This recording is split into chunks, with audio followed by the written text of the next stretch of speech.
My passion for chasing mature whitetails was sparked when I killed my first Ohio buck during the rut. That experience is something that I reflect on frequently. The image of bucks bird-dogging does, the clash of bucks fighting, and the rush of driving an arrow through one of them had me looking forward to our annual Ohio rut trip. After filming Brett kill 2 great bucks this year and killing my first New Hampshire buck, my anticipation for this trip was at an all-time high. It's November the 2nd, and we're here in Ohio. We drove through the night last night, and we got here about 9 o'clock. We checked some cards this morning, and just kind of checked out the area, saw what was going on. And we're actually going in and hunting the same food plot tonight that Brett shot Tippy in.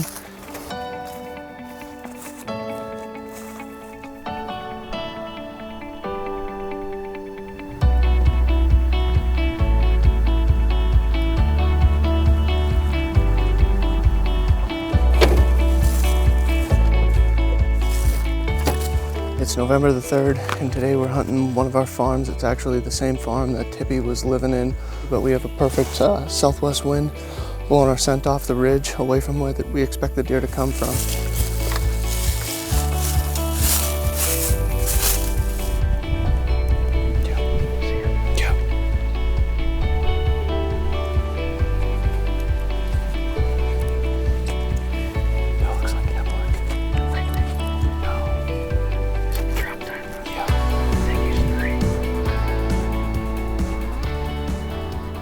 We just had a double drop tying buck cruise through. It's only 3:45, so it's a good sign. He is a young deer. Pretty cool to get eyes on him. Never seen a drop tying buck before, so nice deer. Got the old blood flowing, and we're gonna have to stay sharp for the rest of the evening. But it definitely seems like things are getting rocking.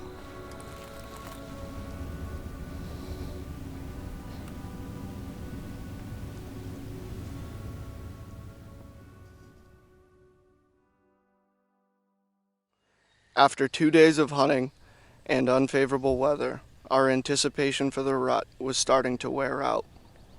Thoughts that we had used up all of our luck with the first 5 sits of the season ran through our minds. Now the month we all wait for was looking dim. It's November the 4th. This is our first morning sit on our farms.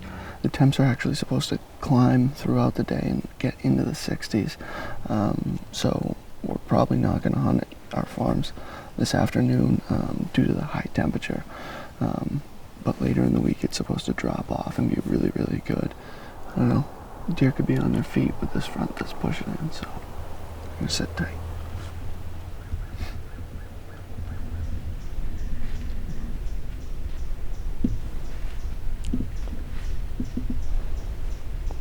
Do you see him? Yeah, I see him.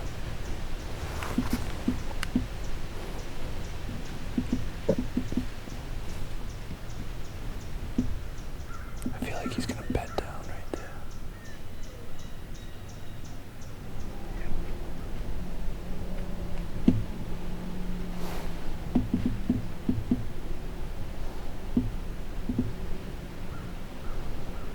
I knew it.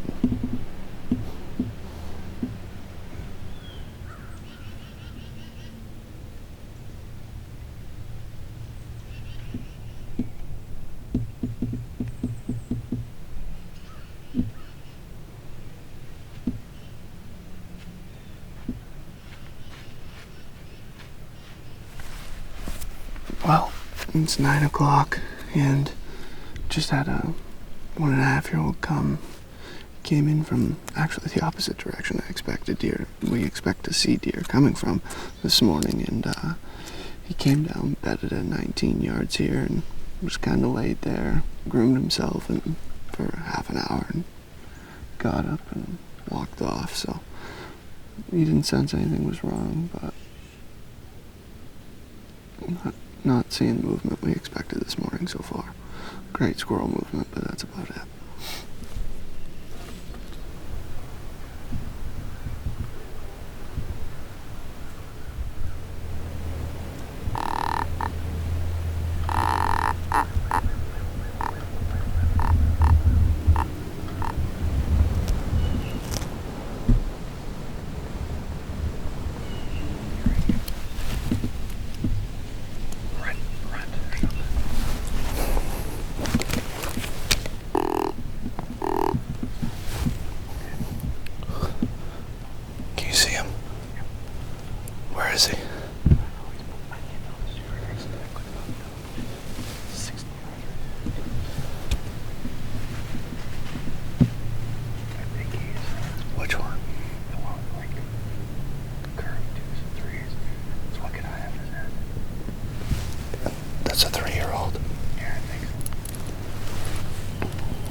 we just saw one of the bucks. We actually have pictures of over the course of the summer. He's a 3-year-old. Took a little bit of time to ID him. He was probably 60 yards, just cruised across the back through some thick stuff. So maybe we're going to see some increased movement later on this morning.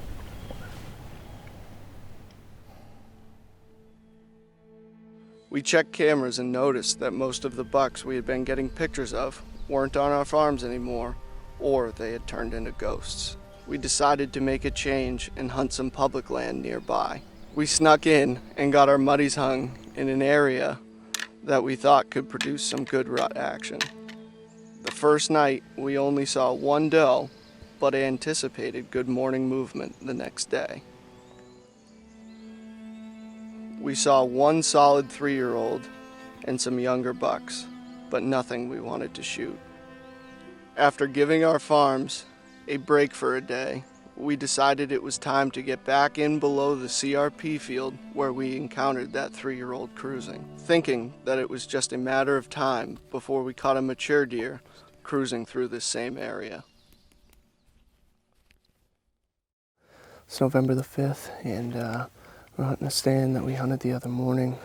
It's on the back side of this brush field, and we're anticipating good movement. We saw good movement this morning from some younger bucks. We actually saw one decent 3-year-old when we were hunting public land.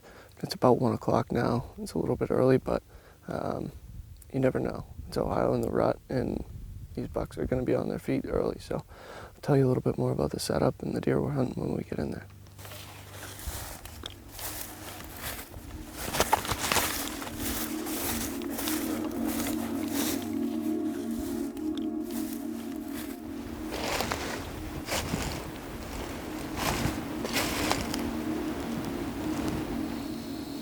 Alright, well, we just got settled into the stand just off the backside of this ridge. It's kind of a pinch point where these deer can transition between feeding and bedding. It's a beautiful spot, and we're going to sit tight and enjoy this afternoon.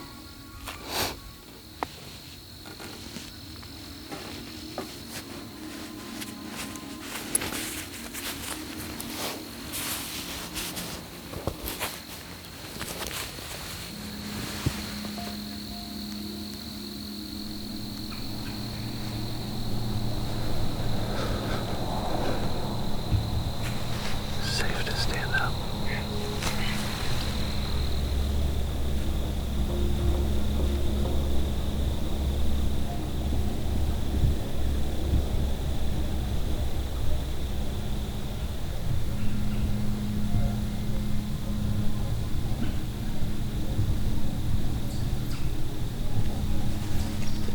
Killer.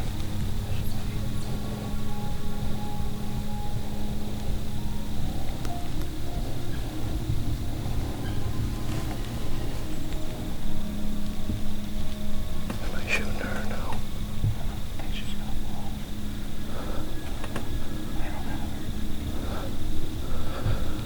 Alright, well, I'm at full draw.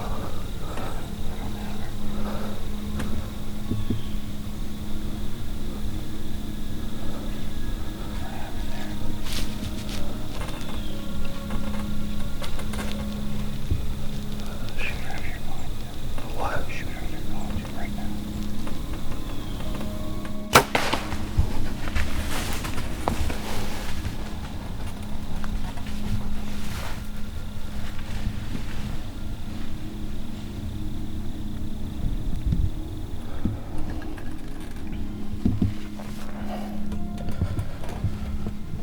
Well, that doe came in on us, I'd say 45 minutes an hour ago, and bedded down 40 yards from us.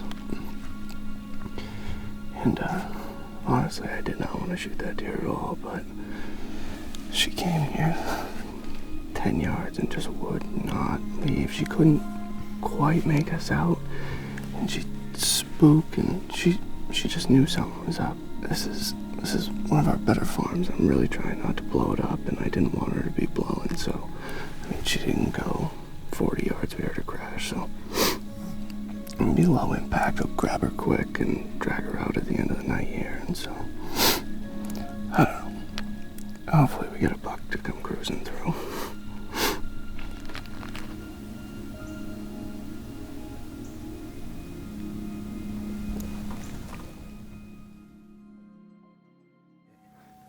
All right, well, we just came up on her and put a good shot on her. We didn't wind up seeing anything else the rest of the evening.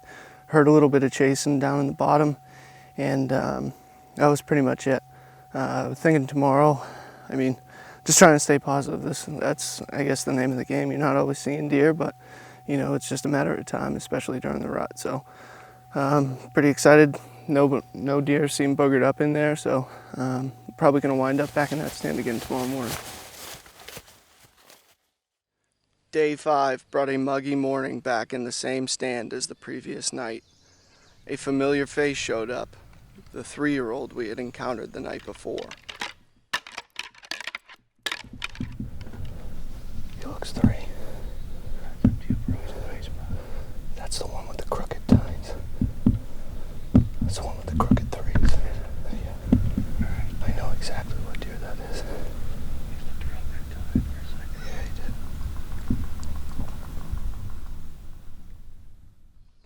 With heavy storms pushing through that afternoon, Brett and I climbed into the redneck for an evening sit. The front had pushed through, and it was our last full day of hunting. We had been at it for 6 days straight and had seen very few deer. Staying positive was becoming difficult.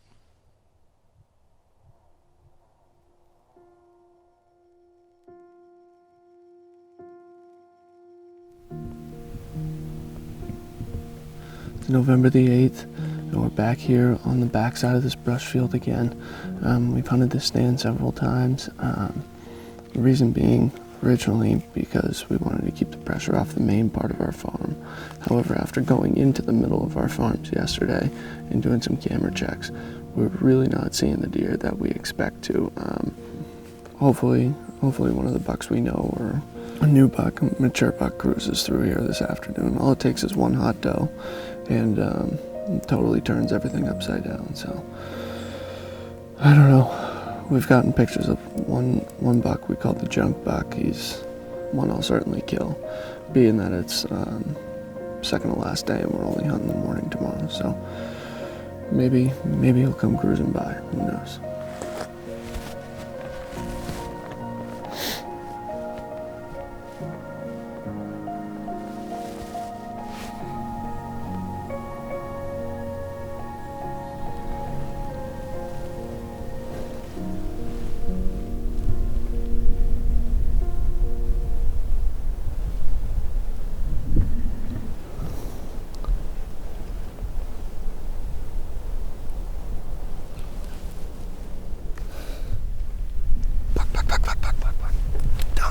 Down the bottom.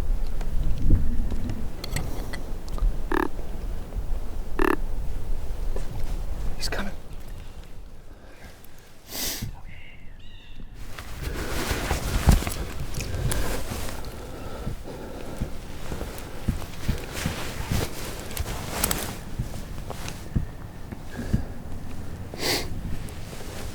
That's the junk buck.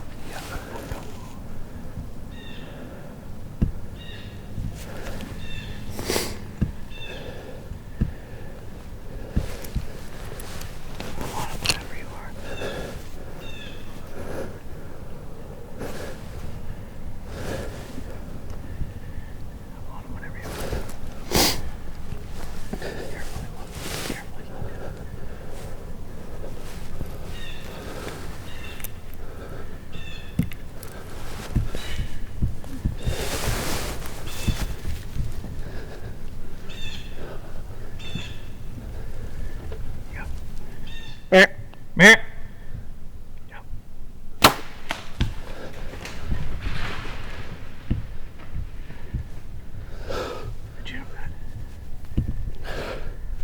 I think so. I think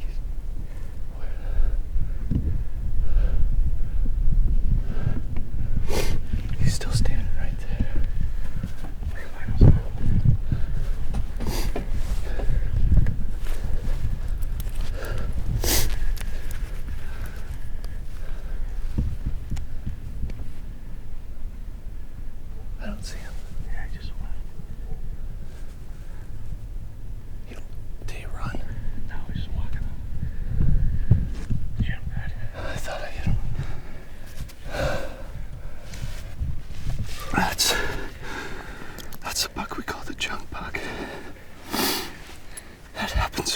guess we're standing here.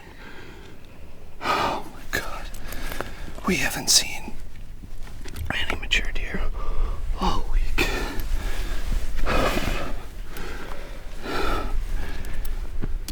And that buck just came in out of the bottom, and I told Brett, I said, buck, buck, buck, buck, buck. I'm fairly certain I hit him good. I might have been a little bit high. I don't know, he walked off.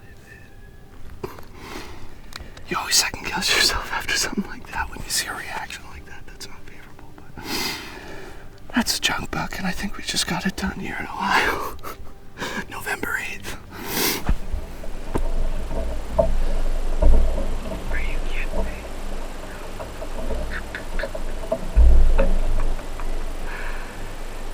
It's a horse.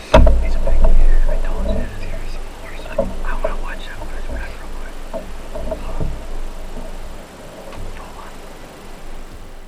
All right, well, we just got down here, and we actually went back to the house and took off some of our layers, and we just got on the blood trail here. The blood looks really good, and we're looking forward to getting our hands on this deer at the end of it.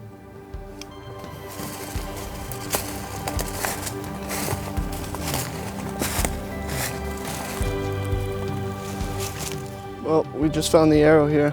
Let's get some good blood on what's left of the arrow. That's definitely plenty of penetration, and I don't think he's going to be too far from here. So we're going to pick up that blood and keep on going.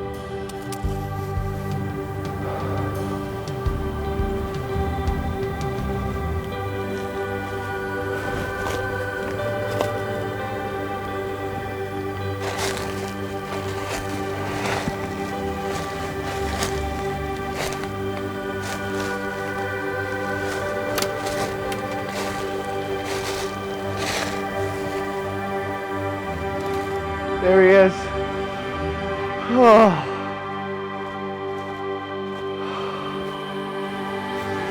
Oh, buddy.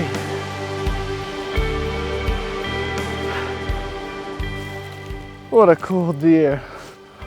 Oh, jeez. Oh. That's an old deer. That's probably why he didn't bleed so much. I hit him a little bit forward and a little bit high. Actually, you can feel right. I'm just in front of that shoulder blade, and I got lucky.